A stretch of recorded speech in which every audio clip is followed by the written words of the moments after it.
नमस्कार, news point लेकर हाजिर हूं मैं राजीव। तो पिछले 9 साल से हम देख रहे हैं कि जब देश मोदी जी से किसी मसले पर जवाब चाहता है तो वो चुप रहते हैं। दरअसल मोदी जी में गलत को गलत कहने की और विपक्ष के सवालों का जवाब देने की हिम्मत नहीं है, और ये बात तो हम जानते ही थे। लेकिन उनसे ये उम्मीद नहीं थी कि विपक्ष का विरोध करते करते वो इंडिया के विरोध में उतर आएंगे, और खासकर राहुल गांधी का विरोध करते करते वो इंडिया के विरोध में उतर आएंगे। हम लिख भी रहे हैं, राहुल से लड़ते लड़ते इंडिया से क्यों लड़ने लगे मोदी जी। मोदी जी से एक और मुद्दे पर देश को निराशा आज हाथ लगी है। उनका राष्ट्रवाद कितना कमजोर और कितना खोखला है, ये आज साबित हो गया है। दरअसल आज बीजेपी संसदीय दल की बैठक थी पार्लियामेंट हाउस में, और हमारे पीएम साहब संसद के भीतर तो विपक्ष के सवालों के जवाब देने नहीं पहुंचते हैं। अलबत्ता बीजेपी के संसदीय दल की जो बैठक हुई, उस बैठक में वो ज़रूर शामिल हुए, जहां उन्होंने सांसदों को जनता से जुड़ने को कहा। और इसी दौरान विपक्षी गठबंधन के नए नाम Indian national developmental inclusive alliance यानी इंडिया पर भी निशाना साधने की कोशिश की। हालांकि इस कोशिश में फिलहाल वो खुद को और अपनी पार्टी को ही घायल करते हुए दिख रहे हैं, क्योंकि मोदी जी ने इंडिया शब्द का हवाला देते हुए east India company, Indian Mujahideen, PFI जैसे नामों का उदाहरण दिया कि इनमें भी तो इंडिया शब्द जुड़ा हुआ है। मोदी जी ने विपक्ष को दिशाहीन बताया, लेकिन उनके बयान से तो यही समझ में आता है कि वो फिलहाल इस बात पर भटक गए हैं कि किस तरह विपक्ष का विरोध करें। विपक्ष अगर गलत बातों को मुद्दा बनाए तो उसकी आलोचना की जा सकती है, लेकिन विपक्ष महंगाई, बेरोजगारी, उद्योगपतियों को मिल रहा फायदा, धर्म के नाम पर अल्पसंख्यकों की प्रताड़ना, दलित उत्पीड़न और अभी मणिपुर पर चर्चा की मांग ही तो कर रहा है विपक्ष। मोदी जी विपक्ष के सवालों का जवाब देने का सही रास्ता ढूंढ नहीं पा रहे हैं और विपक्ष को दिशाहीन बता रहे हैं। और जहां तक इंडिया शब्द की बात है, तो इसके लिए मोदी जी को देश को गुलाम बनाने वाली कंपनी या आतंकी संगठन ही क्यों ध्यान आए? क्यों उन्हें यह याद नहीं आया कि संविधान से लेकर देश की विश्व स्तरीय संस्थाओं तक इंडिया नाम से जुड़ा हुआ है? मोदी जी को केवल नकारात्मक संदर्भों में ही, रेफरेंस में ही इंडिया का ध्यान क्यों आया? और जिस तरह विपक्ष को निशाने पर लेने के लिए उन्होंने इंडिया शब्द का इस्तेमाल किया, क्या ये देश का अपमान नहीं है? राहुल गांधी तो नीरव मोदी और ललित मोदी के लिए चोर शब्द का इस्तेमाल उन्होंने किया था, आप याद कीजिए। लेकिन राहुल गांधी अगर ललित मोदी या नीरव मोदी के लिए मोदी शब्द का इस्तेमाल करें तो इसे सारे मोदी समुदाय की मानहानि बता दी जाती है और उस पर उन्हें 2 साल की सजा हो जाती है। राहुल गांधी को संसद से बाहर का रास्ता दिखा दिया जाता है। लेकिन क्या यहां मोदी जी ने इंडिया का अपमान नहीं किया है? क्या ऐसा कोई मुकदमा अदालत में पहुंचेगा? खैर, अदालत से पहले जनता की अदालत में ही इस बात का फैसला हो जाएगा। आज तो विपक्ष ने मोदी जी के इस बयान पर कड़ी प्रतिक्रिया दी है। कांग्रेस अध्यक्ष मल्लिकार्जुन खड़गे ने तो आज राज्यसभा में इस पर बहुत कुछ कहा। आइए जरा सुन लेते हैं उसकी एक बानगी। राज्यसभा में मल्लिकार्जुन खड़गे, जो विपक्ष के यानी एलओपी हैं, लीडर ऑफ अपोजिशन हैं, क्या कुछ कह रहे हैं, सुनिए। देखिए, जब इतने लोग, इतने रिप्रेजेंटेटिव्स 267 के तहत नोटिस सतत 4 दिन से देते आ रहे हैं, और ऐसा ये पहली बार तो नहीं है। इस सदन में भी जब एनडीए सरकार थी, बीजेपी सरकार थी, 2016 में उन्होंने स्वीकार करके चर्चा को उन्होंने एक चांस दिया। फिर लोकसभा में भी अनेक, जब कांग्रेस पार्टी थी तो उस वक्त भी ऐसा दिया गया। लेकिन आज मणिपुर जल रहा है, रेप हो रहे हैं मणिपुर में,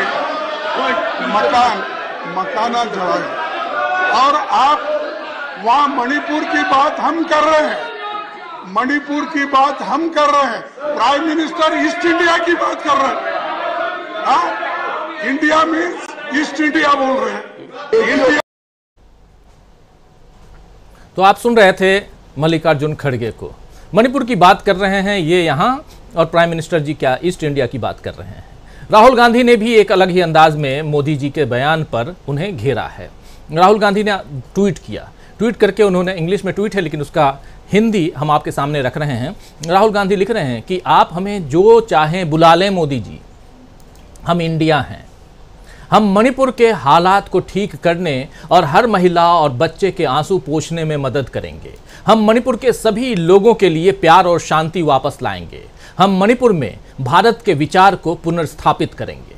ये कह रहे हैं राहुल गांधी सीधे शब्दों में कि आप हमें जो कहना है, जो चाहे कह लें, बुला लें, लेकिन हम इंडिया हैं। हम मणिपुर की बात करेंगे, वहां के हालात को ठीक करने और हर महिला और बच्चे के आंसू पोंछने में मदद करेंगे। हम भारत में, मणिपुर में भारत के विचार को यानी आइडिया ऑफ इंडिया को पुनर्स्थापित करेंगे। ये कह रहे हैं राहुल गांधी। और वहीं प्रियंका गांधी, उन्होंने भी अपनी बात रखी। प्रियंका गांधी ने मोदी जी को नकारात्मक राजनीति न करने की सलाह दी है।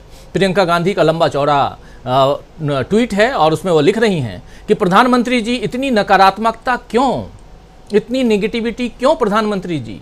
इंडिया के मूल में संविधान की भावना है, देश के युवाओं को रोजगार, जनता को महंगाई से राहत, हर तबके की खुशहाली, किसानों श्रमिकों की भलाई, महिलाओं को सुरक्षा व सहायता, देश में एकता, प्रेम व शांति का सकारात्मक एजेंडा है। राजनीति के चलते इंडिया के लिए अपने नकारात्मक और अपमानजनक रुख अपना रखा है, आपने अपना रखा है। बार बार इस नाम के साथ नकारात्मक मायने जोड़ना आपके पद की गरिमा के प्रति उचित नहीं है। देश के लोग नकारात्मक नहीं, सकारात्मक राजनीति चाहते हैं।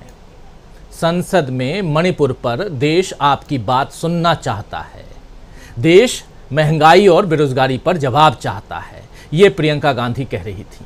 उधर तेजस्वी यादव ने भी अपना ट्वीट करके अपनी बात रखी है और तेजस्वी यादव ने ट्वीट करके कहा है कि एकता में बड़ी ताकत है और यही पीएम की आफत है।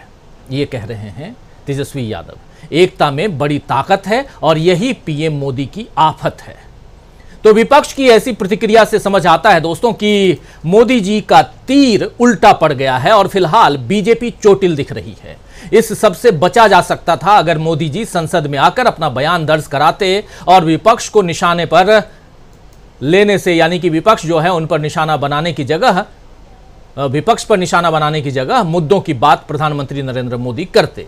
उनके बड़बोलेपन से मणिपुर के हालात सुधर नहीं रहे हैं, बल्कि अब पूर्वोत्तर के बाकी राज्यों में भी मुश्किलें बढ़ रही हैं। जी हां, आप लोगों तक खबर शायद आ गई होगी, मिजोरम की हालत खराब हो रही है। असम में भी मणिपुर के बहुत से लोग शरण ले रहे हैं, वहां शरणार्थी के रूप में पहुंच रहे हैं। और इधर कल शाम को मेघालय में मुख्यमंत्री कॉनराड संगमा जो हैं वो गौरा हिल्स स्थित उनका जो आंदोलनकारी संगठनों के साथ चर्चा कर रहे थे वो, और इस दौरान भीड़ वहां इकट्ठा हो गई और पथराव शुरू कर दिया। सीधे सीएम के यहाँ, उनके ऊपर, उनके घर, उनके बंगले पर अगर जहां मीटिंग हो रही हो पथराव शुरू हो गया। शिलोंग की बात कर रहा हूं, मेघालय की बात। आपको बता दूं कि ये संगठन तुरा को शीतकालीन राजधानी बनाने के लिए भूख हड़ताल पर है, लेकिन अब बात हिंसक विरोध तक पहुंच गई है। इंडिया के खूबसूरत नॉर्थ ईस्ट राज्य, जिन्हें 7 सिस्टर्स कहा जाता है दोस्तों, अगर ये भी अशांति का शिकार हो जाए तो ये देश के लिए बहुत गंभीर खतरा है, क्योंकि इन राज्यों से भारत के पड़ोसी देशों यानी कि चीन, म्यांमार, बांग्लादेश की सीमाएं जुड़ती हैं, भूटान की सीमा भी जुड़ती है। बीजेपी ने डबल इंजन सरकार का जुमला चला करके इन राज्यों में अपनी सत्ता को स्थापित कर ली, लेकिन यहाँ के ज़मीनी हालात समझने में उसकी नाकामी अब इन राज्यों की जनता और देश पर भारी पड़ रही है। अपनी नाकामी पर ध्यान देने की जगह मोदी जी इंडिया को कैसे नीचा दिखाया जाए, इसकी उधेड़-बुन में लगे हुए हैं। मोदी जी से यही गुजारिश की जा सकती है कि ये काम बीजेपी की ट्रोल आर्मी पर छोड़ दीजिए, जिन्हें 2 रुपए का काम दिया जाता है। आप तो कम से कम अपने पद की गरिमा और जिम्मेदारी का ध्यान रखिए। खैर, नॉर्थ ईस्ट जल रहा है। नॉर्थ ईस्ट में अब मणिपुर की बात नहीं, हम मेघालय की चर्चा भी करेंगे, हम चर्चा करेंगे मिजोरम की भी, हम चर्चा करेंगे असम की भी। और अगर आग असम तक पहुंच गई है तो आप समझ लीजिए 7 सिस्टर्स, मेगा उत्तर, पूरा का पूरा नॉर्थ ईस्ट, पूर्वोत्तर। और इधर दिल्ली में जो कुछ हो रहा है, संसद भवन की तस्वीर आप रोज देख रहे हैं।